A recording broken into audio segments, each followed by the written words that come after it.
出水个好，国情解说两句含你做参考。解说，解文说意。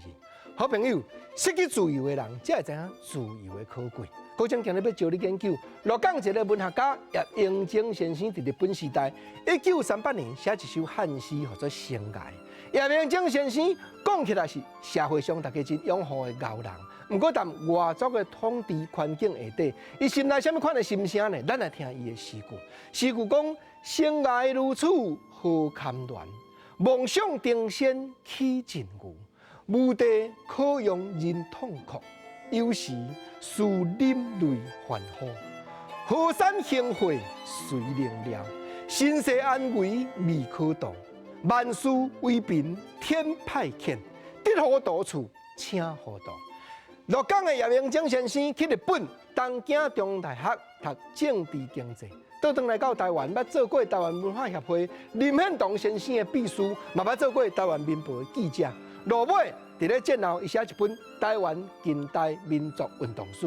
但1938年的时阵，日本人统治，伊用这首《生涯》表达心中外邦统治台湾人的无奈。见面伊成讲：生涯如此何堪恋？人生行到这，哪有啥物通去留恋的呢？梦想定先起尽牛。真侪人看我讲，定定咧讲修道，定定咧讲飞去咧半空中野望术啊、定仙这款代志，拢会甲我笑。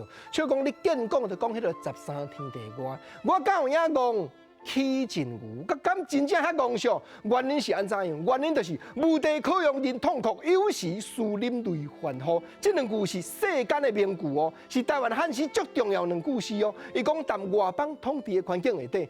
目屎要流，我那唔敢滴来，无地可容人痛哭，有时思饮泪欢呼。目屎甘伫咧目睭前，就爱大声三呼万岁，就爱拥护讲外邦的统治。你甲看有感慨咯，就爱扮笑面假笑容，讲迄个虚伪的言语。过来诗句，咱知影讲律诗第3句、第4句爱对比，第5句、第6句同款爱对比。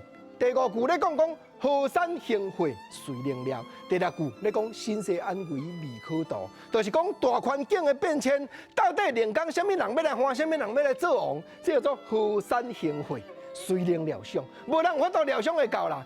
啊，毋过莫讲大环境，莫讲什么人要来换，要来坐位啦，连我家己的身世安危都未可度。这个度解说就是度无，连我家己人生会生会死，我都掌握袂着。毋则到尾啊感慨，讲万事为民天派遣，谁在天地去吹牌就对啊，得何独处请何度？